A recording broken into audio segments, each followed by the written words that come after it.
প্রশ্ন করেছেন, আমাদের সমাজে শ্বশুর বাড়ি থেকে না চাওয়া সত্ত্বেও যদি মেয়ের বাড়ি থেকে স্বইচ্ছায় আসবাবপত্র দেওয়া হয় বা মেয়ের জামাইকে ব্যবসা বা অন্য কিছুর জন্য টাকা দেওয়া হয়, তা কি যৌতুক হিসেবে গণ্য হবে? যদি কোনো ধরনের চাপ ধাপ ছাড়া খুশি মনে শ্বশুর তার মেয়ের জামাইকে পুরা বাড়ি গল্লিকেও দিয়ে দেয়, তাতে কোনো সমস্যা নেই।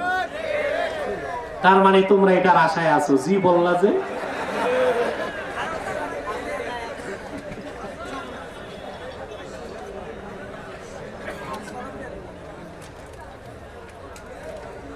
এক বক্তা বলেছে, আমি 82টা দাওরা পাড়ি দিয়ে পীর হয়েছি।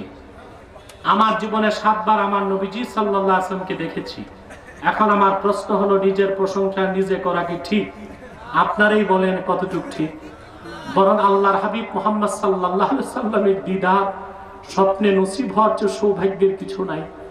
এটা আসলে যিনি দেখছেন তিনি মুখে বলে বলে বেড়াবেন না, তিনি বরং তার নাজাতের জন্য পুঁজি হিসেবে রেখে দিবেন। ঠিক কিনা?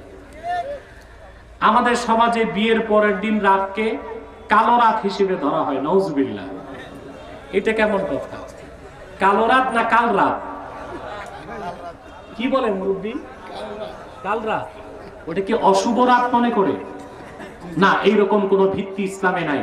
বরং আমার দৃষ্টিতে বিয়ের রাতটা যেমন দামি, তার পরের রাতটাও কম দামি না। শ্বশুর বাড়ি যে দাওয়াত খাওয়ার দিন, ঠিক কিনা বলেন? এটা মনে শ্বশুররা আবিষ্কার করছে যেন ভয়তে জামাই বউ নিয়ে বের না হয়।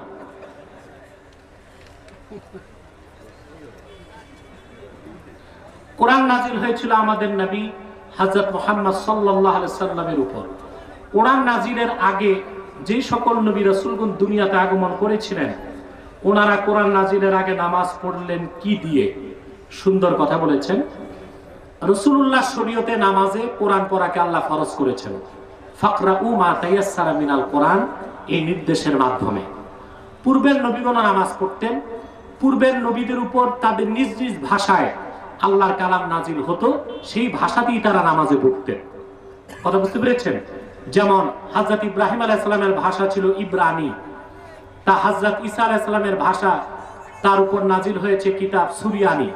সেই ভাষাতেই তারা নামাজে তেলাওয়াত করতেন, আল্লাহর প্রশংসা করতেন। এক ভাই প্রশ্ন করেছেন, ইসলামের পরিভাষায় প্রতিহিংসা সমালোচনার পরিণাম কি? সুন্দর বলেছেন, হিংসা প্রতিহিংসা কবিরা গুনাহ, এবং হিংসুকের হিংসা থেকে বাঁচার জন্য আল্লাহ কোরআনে নির্দেশ করেছেন, অমিন শাররি হাসিদিন ইদা হাসাদ। ঠিক কিনা? এবার হচ্ছে সমালোচনা। কারো পিছনে তার সমালোচনা করা গীবত, এটা কবিরা গুনার একটি গুনাহ। কিন্তু 6টি শর্তে আপনি কারো সমালোচনা করতে পারবেন। হাদিসে এসেছে, উসকুরুল ফাজেরা কাই ইয়াহজুরাহুন নাস। যে ব্যক্তি কাফের, ফাসেক, ফাজের, যার কথা কাজ বা কর্মকাণ্ডে অন্য মুসলমান ক্ষতিগ্রস্ত হতে পারে, তার বিরুদ্ধে মানুষকে সজাগ করার জন্য সমালোচনা করা জায়েজ না ওয়াজিব? এটা কি ওয়াজিব। শাসক যদি স্বৈরাচার হয়, তার সমালোচনা করা জায়েজ। কোন নেতা যদি লম্পট হয়, তার লম্পটের কারণে মানুষ ক্ষতিগ্রস্ত হবে, তার ব্যাপারে মানুষকে সতর্ক করা জায়েজ। এভাবে 6টি শর্তে সমালোচনাকে শরীয়ত জায়েজ রেখেছে। শুধু ব্যক্তি স্বার্থে কারো সমালোচনা করা, গোষ্ঠীর স্বার্থে সমালোচনা করা, যেখানে দ্বীনের কোনো ফায়দা নিহিত নেই, জনগণের কোনো ফায়দা নিহিত নেই, সেটা একেবারেই গীবত, হারাম, নাজায়েজ। পবিত্র কোরআনের 26টি আয়াত পরিবর্তনের জন্য ভারতের আদালতে অসীম রেজবি নামে একজন কাফের রিট করেছে। এটার কথা তো আমি মূল আলোচনাতেই বলেছি। সে হচ্ছে কুখ্যাত শিয়া, সে কাফের, তারা আল্লাহর কোরআন পুরোটা বিশ্বাস করে না। আমাদের বাংলাদেশে করণীয় কি এখন? আমাদের বাংলাদেশের করণীয় হচ্ছে যে সেই কুখ্যাত অসীম রেজবি শিয়া মুসলিম, তার কোনো কথায় ভারত সরকার ইসলাম বিরোধী কোনো সিদ্ধান্ত নিবে না। যদি নিতে যায় তো রাশিয়া যেভাবে ভেঙ্গে টুকরা টুকরা হয়েছে, ভারতও ভেঙ্গে টুকরা হতে সময়ের ব্যাপার লাগবে ইনশাআল্লাহ। আমাদের দায়িত্ব হচ্ছে দেশে প্রতিবাদের ঝড় তোলা। কোনোভাবেই যেন ভারত সরকারের ইঙ্গিতেই কাজটি হয়েছে আমরা বুঝতেছি, ঠিক কিনা বলেন? মুসলমানদেরকে অস্থির এবং অরাজকতায় রেখে ইসলাম বিরোধী এজেন্ডাগুলো বাস্তবায়ন করার জন্য এটা একটা ভারতের সরকারি কৌশল বলে আমরা মনে করি। অতএব এটা যেন না হয় সেজন্য আমাদের সর্বাত্মক প্রস্তুতি গ্রহণ করতে হবে বাংলাদেশের জন্য। একজন মহিলা মারা যাওয়ার পর তার লাশ দুয়ারে কবরে লাশ নামাবে কারা? কাদের জন্য লাশ দেখা যায় এবং মৃত মহিলাকে কবরস্থ করা কাদের জন্য হারাম? যখন মহিলা মারা যাওয়ার পর তার মহিলা তারে কবরে দাফন করবে না, পুরুষরাই দাফন করবে। মহিলার শরীরে কাফন থাকবে, দাফন করার সময় মহিলাকে যদি স্পর্শ করতে হয় পুরুষ ব্যক্তির হাতে কোনো কাপড় পেঁচায় নিলেই চলবে, এটা জায়েজ, তাতে কোনো সমস্যা নাই। আর মহিলাদের গোসল মহিলারাই করাবে। কথা বুঝতে পেরেছেন? মহিলার সন্তানরা মায়ের লাশ দেখতে পারবে, ভাইরা বোনের লাশ দেখতে পারবে। কথা বুঝতে পেরেছেন? আর কোনো স্বামী দেখবে না, এটা মাকরু, না দেখাটাই উচিত।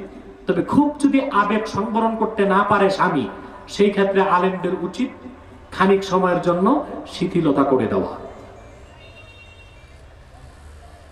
খুতবার আজানের পর হাত তুলে মোনাজাত করা যাবে কিনা? করবেন না, করাটা মাকরু। কারণ ফাতাওয়ার যে সমস্ত ফতোয়ার কিতাবে এসেছে, কোন এবারতে এসেছে ইদা খারাজাল ইমাম, আর কোন এবারতে এসেছে ওয়া ইদা সাইদাল ইমাম আলাল মিম্বার লা সালাতা ওয়ালা কালামা ওয়ালা সালামা ওয়ালা রাদ্দাস সালাম। ইমাম যখন বের হবে হুজরা থেকে খুতবার জন্য, আর বাকিরা বলেছেন ইমাম যখন মিম্বরে বসে যাবে, কথা বুঝতে পারছেন, তখন কোনো নামাজ নাই, দোয়া নাই, জিকির নাই, সালাম নাই। কেউ সালাম দিলে জবাবও দেওয়া যাবে না। তো সেই ক্ষেত্রে কি হাত তুলে মুনাজাতের সুযোগ আছে? আরে কথা বলেন। আরেকটা বিতর্কিত প্রশ্ন এসছে, এই ধরনের প্রশ্ন আমাকে করবেন না কখনো। আমাদের মধ্যে অনেকে ভুল বুঝাবুঝি সৃষ্টি করতে চায়। আমরা জৌনপুর, আমাদের থেকে বদরপুর